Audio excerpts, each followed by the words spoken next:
இன்னும் ஜெயந்தி அர்ச்சனாவை கூட்டிட்டு வரல போல இருக்கே. கிளம்பிட்டோன்னு SMS அனுப்பியிருந்தாளே. அக்கா என்னக்கா? எடுத்த உடனே மூலவரை கும்பிட வேணாம், நாம பிள்ளையார கும்பிட்டுட்டு வருவோம். வாங்க.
வாமா ஜெயந்தி, எப்படிமா இருக்க? அர்ச்சனா, நீ வா, அந்த பக்கம் போலாம். அண்ணி, உங்க அம்மா ஆசையோட பேச வராங்க, நீங்க பாட்டு கண்டுக்காம போறீங்க. எனக்கு யார்கிட்டயும் பேச விருப்பம் இல்ல. என்னம்மா, அம்மாவை அவ்வளவு வெறுத்துட்டியா? என்கிட்ட ஒரு வார்த்தை கூட பேச பிடிக்கலையா? அர்ச்சனா, அவங்கள என்கிட்ட பேச வேணான்னு சொல்லு. அம்மா அண்ணன் எனக்கு எந்த உறவுமே இல்ல. இனிமே எல்லாமே எனக்கு புகுந்த வீடுதான். யாரும் எந்த உறவும் வச்சுக்கிட்டு என்கிட்ட பேச வேணான்னு சொல்லு. நீ வா போலாம். ஜெயந்தி, யாருக்கிட்ட என்ன பேச்சு பேசிட்டு இருக்க? உனக்கு என்ன அவ்வளவு திமிரா போச்சா? பெத்த உங்ககிட்ட ஆசையா அன்பா 4 வார்த்தை பேசலான்னு வந்தா என்னமோ 3வது மனுஷங்களை ஒதுக்கிட்டு போற மாதிரி நீ பாட்டு போயிட்டே இருக்க. இந்த திமிர் எங்க இருந்து வந்தது உனக்கு? ஓ, சவகாச தோஷமா? கூட வந்தவங்க தான் இதெல்லாம் சொல்லி கொடுத்தாங்களா? அப்படி விவரம் கட்டவளே, உன்னை நல்லா புரிஞ்சுக்க. பிறந்த வீடு முக்கியம் இல்ல, புகுந்த வீடு தான் முக்கியம்னு இப்போ உனக்கு சொல்லி கொடுத்துருக்காங்களே. அவங்களே ஒரு காலத்துல எங்களை இப்படித்தான் நம்ப வச்சு ஏமாத்திட்டாங்க.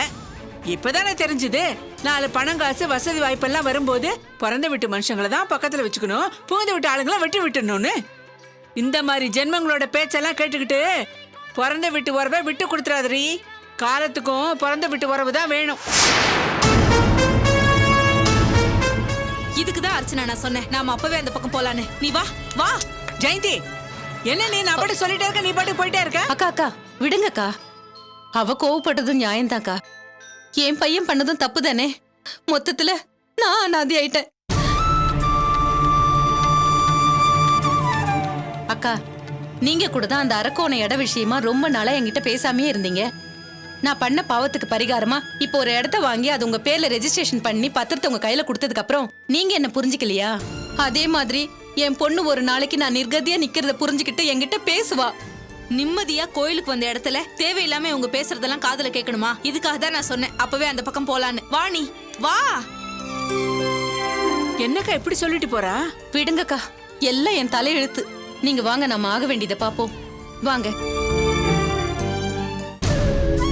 கடவுளே, என் அண்ணி குடும்ப வாழ்க்கையில மனசுடைஞ்சு போய் தற்கொலை பண்ணிக்கிற அளவுக்கு வந்துட்டாங்க.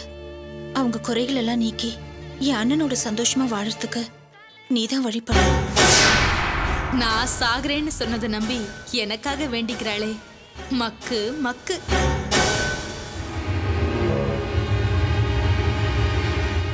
அர்ச்சனா, வா போலாம். கடவுளே, புதுசா எனக்கு இப்போ ஒரு சொத்து கிடைச்சிருக்கு. எல்லாம் இந்த தங்கமான அக்கா மூலமா தான். நான் தான் இவங்கள புரிஞ்சுக்காம கொஞ்ச நாள் கோவிச்சுக்கிட்டு பேசாம இருந்துட்டேன். இனிமே எந்த காலத்திலயும் எங்க 2 பேருக்குள்ள எந்த சண்டையும் பிரிவும் வந்துடக்கூடாது. இந்த மாதிரி எனக்கு நிறைய சொத்து வர்றதுக்கு நீதான் அருள் புரியணும்.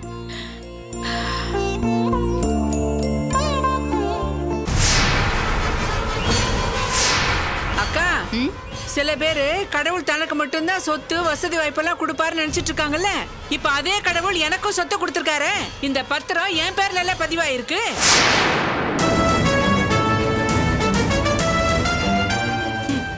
அர்ப்பனுக்கு வாழ்வு வந்தா அர்த்தராத்திரில கொடை பிடிப்பான்னு சொல்லுவாங்கல்ல. அந்த மாதிரி கோயிலுக்கு எப்படி அலங்காரம் பண்ணிட்டு வந்திருக்கா பாருங்க. சாமி கழுத்துல இருக்கிற நகை விட இவ கழுத்துல தான் அதிகமா இருக்கு. எல்லாம் புது பணம், புது பணக்கார திமிரு. இதெல்லாம் நிலைக்குன்றீங்களா? எப்படி வந்தது அப்படியே போயிட போகுது பாருங்களேன். உள்ள மகராசி அள்ளி முடிக்கிறா. நமக்கு எதுக்கு வீண் வம்பு? வாங்க வந்த வேலையை பாப்போம். இது பிடிங்க நீ.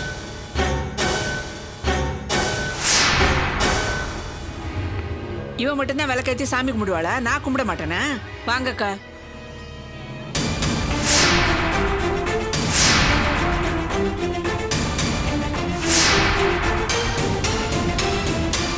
இந்த பர்ஸ பிடிங்கக்கா.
வச்சிருப்பாங்க. ஐயோ தெரியலையேக்கா, நானும் உங்களை மாதிரி தான் கண்ணை மூடிட்டு சாமி கும்பிட்டுட்டு இருந்தேன். ஐயோ எரியுது பாருங்கக்கா. பாத்து பாத்து பாத்து. ஐயோ ஐயோ.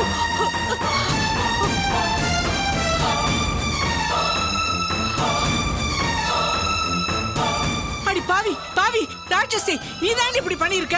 வைத்தேசர் பட்டு என் பத்திரத்தை எரிச்சு சாம்பல் ஆக்கிட்டே. உனக்கு எதுக்கு இந்த கட்டணும்? ஏன் எம்எல்ஏ இப்படி அபாண்டமா பழி போடுற? நானும் உன்ன மாதிரி தான் கண்ணை மூடிட்டு சாமி கும்பிட்டுட்டு இருந்தேன். நீ கத்துறத கேட்டுதான் நானும் கண்ணை திறந்து பார்த்தேன். நடிக்காதடி நடிக்காத. கொஞ்ச நேரத்துக்கு முன்னாடி எனக்கும் சொத்து வந்திருக்கு, என் பேர்ல தான் இந்த பத்திரம் இருக்குன்னு சொன்ன போது நீ வைத்தேசலோட திரும்பி பார்த்த பார்வை ஒண்ணு போதுண்டி. நீ தான் இப்படி பண்ணிருக்க. நீயும் தானே தீக்குச்சி கிழிச்சு கீழே போட்ட.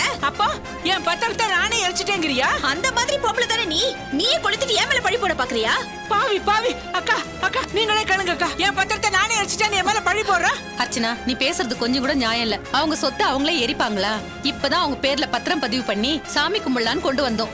என்னதான் உனக்கு கோபதாபம் இருந்தாலும் இந்த மாதிரி காரியத்தை நீ செஞ்சிருக்க கூடாது. அத்தை, என்ன பேச்சு பேசுறீங்க? இந்த மாதிரி கேவலமான காரியத்தை பண்றவளா நானு? ராஜ பரம்பரை. ஆமா, இப்படிதான் புருஷன் பொண்டாட்டி ரெண்டு பேரும் நாங்க அப்படி பண்ணுவோமா இப்படி பண்ணுவோமா, அடுத்தவங்களுக்கு கெடுதலே பண்ண மாட்டோம், நல்லதான் பண்ணுவோம், அடுத்தவங்க சொத்துக்கு ஆசைப்பட மாட்டோம்னு பெரிய யோகிய சிகாமணிமா சொல்லிட்டு தெரிஞ்சிட்டு இருக்கீங்க. நீ தாண்டி இதை எரிச்சிருக்க. இது பாரு, உன்ன மாதிரி நம்பிக்கை துரோகம் பண்றவ இல்ல நான். நீயே எரிச்சிட்டு ஏன் மேல பழி போடுறியா? ஜெயந்தி பக்கத்துல தான் நின்னுட்டு இருக்க, இந்த அநியாயத்தை எல்லாம் கேட்க மாட்டியா? ஐயோ, எனக்கு எதுவும் தெரியாது. நானும் கண்ணை மூடிட்டு தான் சாமி கும்பிட்டுட்டு இருந்தேன். சத்தத்தை கேட்டு தான் நானே கண்ணை திறந்து பார்த்தேன். பாவி பாவி, அநியாயமா இப்படி என் பத்திரத்தை அடிச்சு சாம்பல் ஆக்கிட்டியடி. உனக்கு வசதி வாய்ப்பு வந்துருச்சுன்னா என்ன வேணாலும் பண்ணிடுவியா நீ? உன்னை நான் சும்மாவே விட மாட்டேன்டி. உனக்கு மட்டும்தான் சொத்து சேரணும், எனக்கு எதுவும் சேரக்கூடாதுன்னு வேணும் தானடி நீ இது இப்படி அடிச்சிருக்க. உன்கிட்ட வீண்வாதம் பண்றதுக்கு நான் தயாரா இல்ல. இத கோவில வச்சு சொல்றேன். பத்திரத்தை நான் எரிக்கல. யார் எரிச்சிருப்பான்னு அந்த கடவுளுக்கு தெரியும். அவர் பார்த்து பாரு. அனி, நீங்க வாங்க. ஏய் நில்லடி, என் பத்திரத்துக்கு பதில் சொல்லிட்டு தான் போகணும். பதில் சொல்ல வேண்டிய அவசியம் எனக்கு இல்ல. ஓடாதடி, உன்னை நான் போக விட மாட்டேன். நில்லடி. அக்கா விடுங்கக்கா. பத்திரத்தை அடிச்சிட்டு போறேன். அவ போட்டு விடுங்கக்கா. இது பாருங்க, பதறாதீங்க. பத்திரம் எரிஞ்சு போச்சு, அவ்வளவுதானே. பத்திர ஆபீஸ் போய் இந்த மாதிரி பத்திரம் எரிஞ்சு போச்சு அப்படின்னு சொல்லி அதுக்கு என்ன பண்ணலாம் ஏது பண்ணலாம் அவர்கிட்ட கேட்போம். வாங்க, பதறாதீங்கக்கா. வாங்க வாங்க, இந்தாங்க வச்சுக்கோங்க. என்னது பத்திரம் எரிஞ்சு போச்சா? ஆமாங்க, அந்த படுபாவி ராட்சசி பொறாமையில வயித்தறிச்சல பத்திரத்தை எரிச்சிட்டாங்க. இத்தனைக்கு அந்த பொண்ணு யார் தெரியுமா சார்? இவங்களோட மருமக தான். அதுவும் கோயில்ல வச்சு இந்த மாதிரி காரியத்தை பண்ணுவான்னு கொஞ்சம் கூட எதிர்பார்க்கல சார். இது பாருங்க சார் பத்திரம்.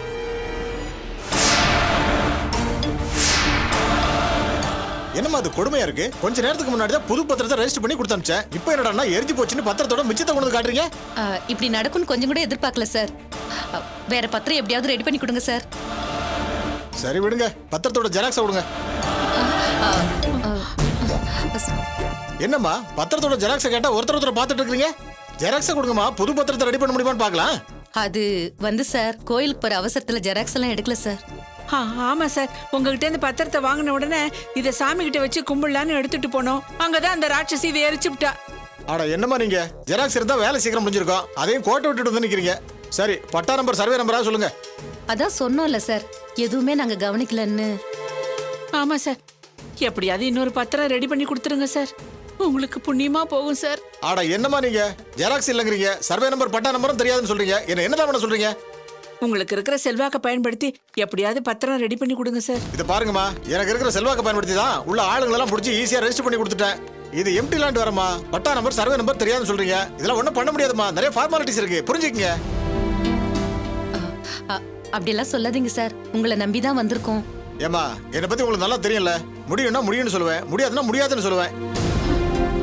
அப்படின்னா வேற வழியே கிடையாதா? என் பத்திரம் போனது தானா? எனக்கு தெரிஞ்சு 190% போன மாதிரி தான். ஒரு 10% வேணா முயற்சி பண்ணி பாக்குறேன். ஒரு வாரம் 10 நாள் கழிச்சு வந்து பாருங்க. என்னக்கா இப்படி சொல்றாரு? சார், எப்படியாச்சும் ரெடி பண்ணி கொடுங்க சார். என்னால உறுதியெல்லாம் கொடுக்க முடியாதுமா, உங்களுக்காக வேணா முயற்சி பண்ணி பாக்குறேன். ஒரு வாரம் 10 நாள் கழிச்சு வந்து பாருங்க. சரிங்க சார், வாங்கக்கா. சார் மா சொல்லிட்டல, போமா.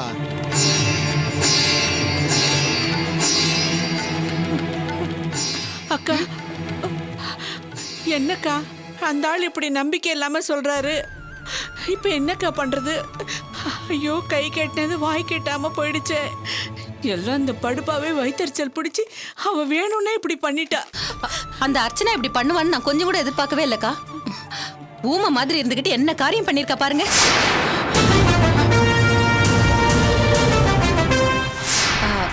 சரி விடுங்கக்கா, அதான் அவரு ஒரு வாரம் 10 நாள்ல வந்து பார்க்க சொல்லியிருக்காருல்ல, திரும்ப வந்து பார்ப்போம். இல்லக்கா, என் மனசு ஆறவே இல்லை. நீங்க பாடுபட்டு பரிதாபப்பட்டு பரிகாரத்துக்காக என் பேர்ல வாங்கி கொடுத்த இந்த சொத்தை அந்த படுபாவே ராட்சசி வயித்தறிச்சல் பொறாமையில வேணும்னே இதை எரிச்சு சாம்பல் ஆக்கியிருக்கா. அவளை கோயிலே உண்டு இல்லைன்னு பண்ணியிருப்பேன். நீங்க தான் என்னை தடுத்து அங்க இருந்து கூட்டிட்டு வந்துட்டீங்க. இல்ல, எனக்கு ரத்தம் எல்லாம் கொதிக்குது. நான் அவளை சும்மாவே விட போறது இல்ல. அக்கா, இன்னைக்கு அவளை நான் பாத்துடுறேன். போடி போ. இதுக்காக தானே நான் இவ்வளவு வேலையும் பார்த்திருக்கேன். நீயும் அர்ச்சனாவும் முட்டி மோதிக்கணும், அதை பார்த்து செல்வமும் சிவகாமியும் அப்படியே நிம்மதி இல்லாம துடிக்கணும்.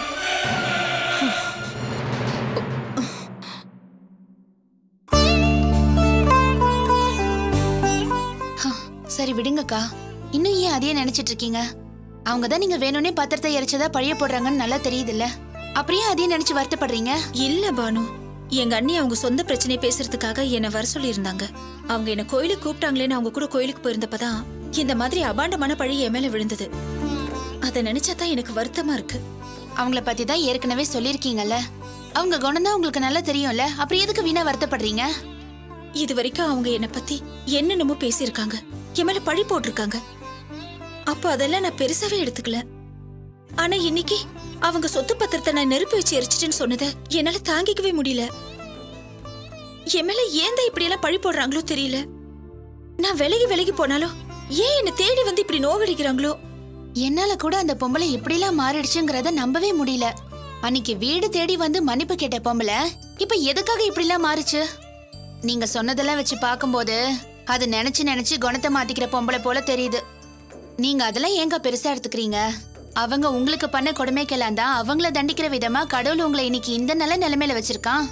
நீங்க காரு பங்களா வசதி வாய்ப்போட வாழறத பார்த்து அந்த வயிற்றுச்சல்ல தான் உங்க மேல இந்த பழிய போட்டிருக்கு. எல்லாத்துக்கும் சாட்சி அந்த கடவுள் இருக்காங்கக்கா. கடவுள் சும்மா விட மாட்டான். அந்த பொம்பளைக்கு சரியான தண்டனை கொடுப்பான். இதுக்கெல்லாம் நீங்க வருத்தப்படலாமா? இன்னும் 2 நாள்ல கிரகப்பிரவேசம் வச்சிருக்கீங்க. தலைக்கு மேல வேலை இருக்கும். அதெல்லாம் பாருங்க முதல்ல.